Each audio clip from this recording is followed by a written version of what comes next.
जी हाँ, तो वर्णमाला में स्पेशली हम चर्चा करने वाले हैं आप लोगों का स्वर वर्ण, याद रखोगे।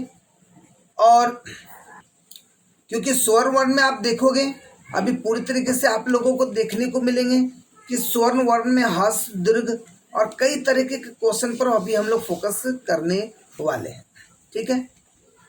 जैसे आप देखोगे स्वर्ण वर्ण बोले तो स्वतंत्र रूप से बोले जाने वाले वर्ण स्वर का वर्ण कहलाते हैं। जी हाँ, आप देखोगे यहाँ पर जो भी अ आ ई सब है, ये सबको क्या बोले तो स्वतंत्र वर्ण, स्वर्ण वर्ण, स्वतंत्र वर्ण मतलब बिना किसी सहयोग से बोले जाते हैं।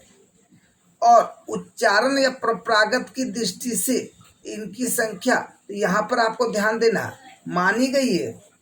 और तो ये जो मैंने बताया लास्ट उस पर फोकस करने का काम करेंगे। यहाँ पर वर्णमाला पे कंफ्यूजन दूर किया था हमने, यहाँ पर स्वर्ण वर्ण पे फोकस कर रहे हैं। तो यहाँ पर याद रखिए कि जैसा ऑप्शन होगा वैसा काम करेंगे। कभी कभी आपके जैसे अभी हमने आपको क्या बताया, स्वर्ण 13, 10 कई 13, उच्चारण के आधार पर आपको 10, लेखन के आधार पर 13। लेकिन मान लीजिए उच्चारण के आधार पर 10 और 10 ऑप्शन में नहीं है, 13 और नन ऑफ दीज भी नहीं है, तो आप 13 मारोगे तो गलती नहीं है। बात को समझिए।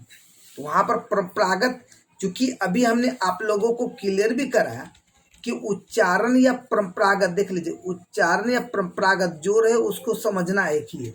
तो उसके आधार पर तो ये मैंने जैसा आपके एग्जाम में क्वेश्चन देखने को मिलते हैं वैसा ही मैंने यहाँ पर बताया, और वही चीज मैं बता रहा हूँ। अगर 10 नहीं रहे तो 13। अब जैसे परंपरागत यहाँ 13 बोलते हैं तो मैंने अभी कन्फ्यूजन भी तो दूर किया। तो 10 नहीं है तो 13, नन ऑफ दिस है तो भैया वही मारेंगे।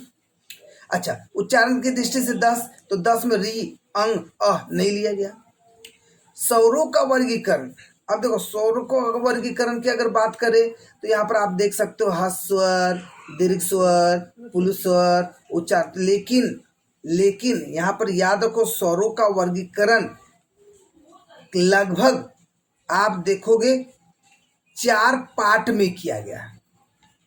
लगभग 4 पार्ट में फोकस करेंगे। क्या? तो मात्रा और उच्चारण काल के आधार पर, जीभ के आधार पर, ओठ के आधार पर, तो अपने आप को फील कीजिए उच्चारण के आधार पर। देखो बिहारी लोग रा बोल देते हैं, है ना, उसका जीभ के आधार, ओठ के आधार पर, हवा के नाक और मुंह से निकलने के आधार पर। देख लो, आप नाक बंद कर दो, बोल दो क्या नाम है, जैसे सुप्रिया, सुप्रिया, गुलनाज, गुलनाज, देख लो। तो क्या हवा का जो नाक और मुंह से मतलब नाक और मुंह से जो हवा निकलती है, देख लीजिए, गुलनाज, गुलनाज, देखो नहीं। तो आप देखोगे इसका मतलब अब यहाँ पर हम लोग फोकस करने का काम करेंगे कि मात्रा उच्चारण के आधार पर ध्यान दे दीजिएगा जी, बहुत बहुत मस्त क्लास आप लोगों का। ह्रस्व जिनके उच्चारण में, अब देखोगा ह्रस्व, दीर्घ स्वर, पुल्ल स्वर, तो होता क्या है, तो ह्रस्व जिनके उच्चारण में कम समय लगे, दीर्घ, दीर्घ मतलब बड़ा, तो हर्ष से अधिक समय लगे, दीर्घ हो गया। अब पुलुत जहां दीर्घ स्वर से भी अधिक समय लगे, लीजिए तो आपको तो ऐसे याद हो गया। जहां कम समय लगे बोलने में को, तो कौन सा वर्ण, स्वर वर्ण, स्वर हर्ष, हर्ष से ज्यादा हो तो दीर्घ, और सबसे ज्यादा पुलुत। जैसे अब इसमें छाटिए, जैसे अ बोलते हो, अ, हर्षई, हर्षऊ, तो ये मेरा हर्ष स्वर के अंतर्गत आएगा या नहीं जी, क्योंकि बोलने में कम समय लगता है। बोलोगे सर कैसे, आ बोलने में भी तो कम समय लगता है। अरे बाबू, तो आ बोलोगे तो दूगो अ बोलोगे, तो दूगो अ जब जुड़ेगा तब आ बनता है।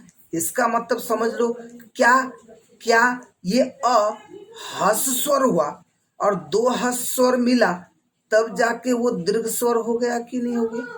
बात को समझिए क्या कहना चाह रहे हैं।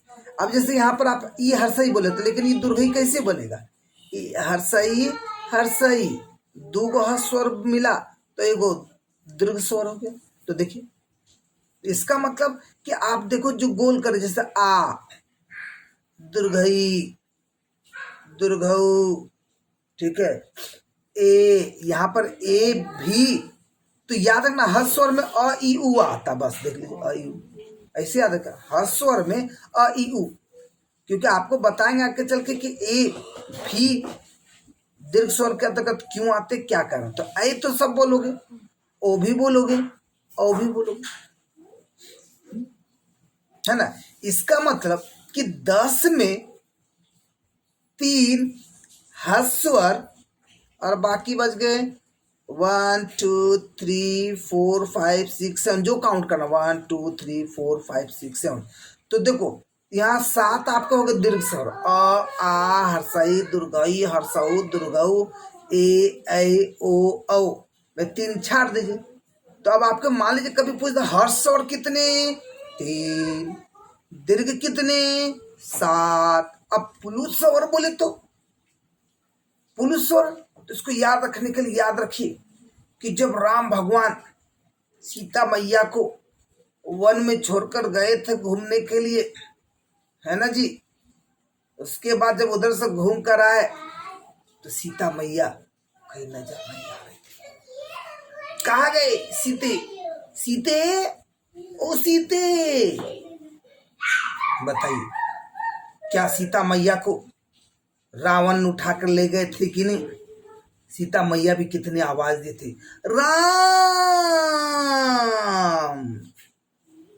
तो देखो जो खींच के बोला जा रहा, देखो राम सीते,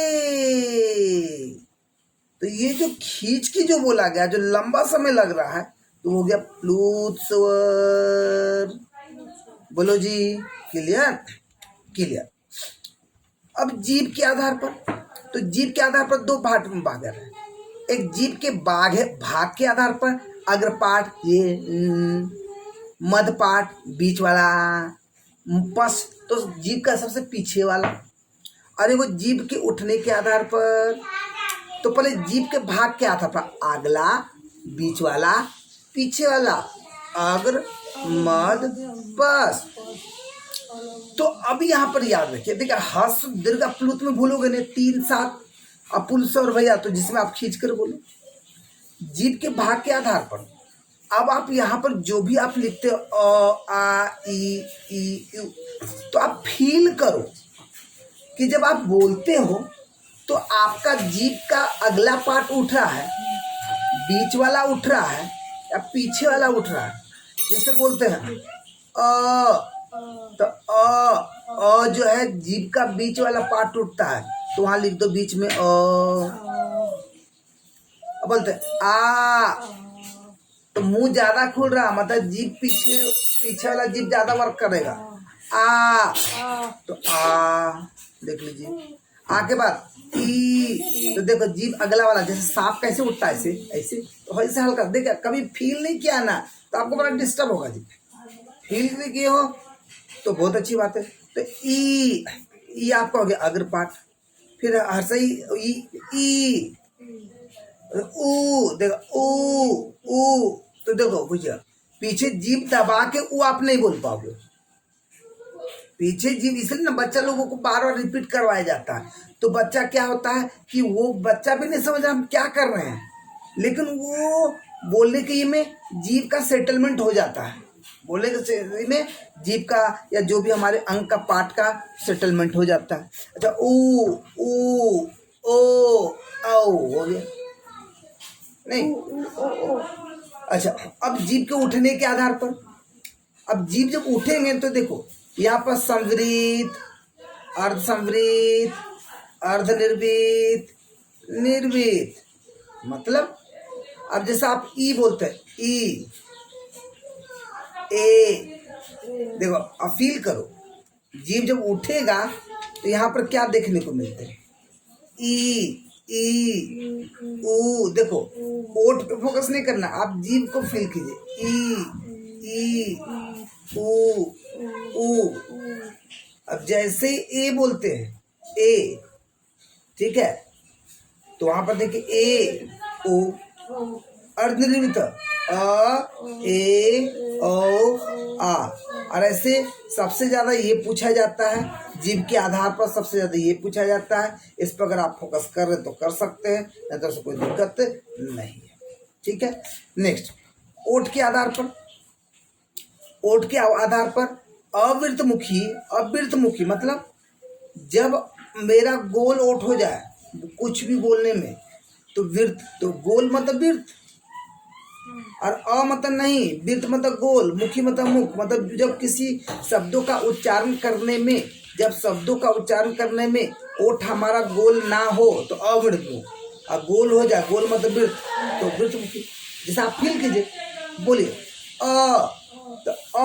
तो देखिए ऊ बोलो और अ बोलो तो ऊ, देखो गोल जैसा हो गया ना, गोल जैसा, ऊ ऊ ऊ अ, अब समझ में आ गया। तो आपको रटना ही नहीं, आपको फील करना, आपका बोल दे कौन अवृतमुखी है, कौन वृत्तमुखी है, तो बताइए काम आपका हो जाएगा कि नहीं? कौन वृत्तमुखी है, कौन अवृतमुखी है, आपका काम हो जाएगा या नहीं? हो जाएगा। ठीक है, अच्छा, तो यहाँ पर आप फोकस करने का काम करेंगे। तो यहाँ पर ये देखो अब आप आंसर दो, क्या होगा? आ ई ऊ, तो देखो ऊ नीचे आ गया, ऊ ए तो यहाँ लिख दो, ए, देखो जीभ पे फोकस कीजिए, मेरे सॉरी ओठ पे फोकस कीजिए, हमारे ओठों को ध्यान से देखो और ध्यान से देखो, और आपको कैसा फील हो रहा है। वृत्तमुखी गोल हो रहा है तो तुरंत नीचे लिखेंगे, नहीं हो रहा तो ऊपर लिखेंगे। ओ देखो ओ अंग, अंग अंग अंग तो ऊपर ऊपर हो गया, आपको ये जानना है, आया समझे? अब भाई नाक और मुंह से हवा निकलने के आधार पर, तो नाक और मुंह से की बात करेंगे तो एक हो गया निर्नुनासिक और एक हो गया अनुनासिक। निर्नुनासिक का मतलब जब हवा केवल मुंह से निकलती है, हाँ, मतलब आप नाक बंद करके भी बोलोगे या हटा के बोलोगे कोई दिक्कत नहीं होगा। तो जब भी ऐसा बोले तो आप देखो, बोल के स्टार्ट करो अ से, आ ई ओ ए, देखिए ए, मतलब निर्नुनासिक बोले तो मुंह से सिर्फ निकलना, अनुनासिक बोले तो मुंह के साथ नाक से भी निकलने वाले हुआ है। जैसे आप बोल तो दिए अ आ ई ऊ, लेकिन जैसे अंग बोलते हो, देखो अंग, देखो आप फील करो अ आ ई ऊ लास्ट वाला बोले अंग अंग बात समझिए, क्लियर आई समझ में क्या कहना चाहा मैंने? तो इस तरह से आप लोग फोकस कर सकते, तो मुझे उम्मीद है कि वो स्वर वर्ण से कोई भी क्वेश्चन आपके नहीं छूटेंगे।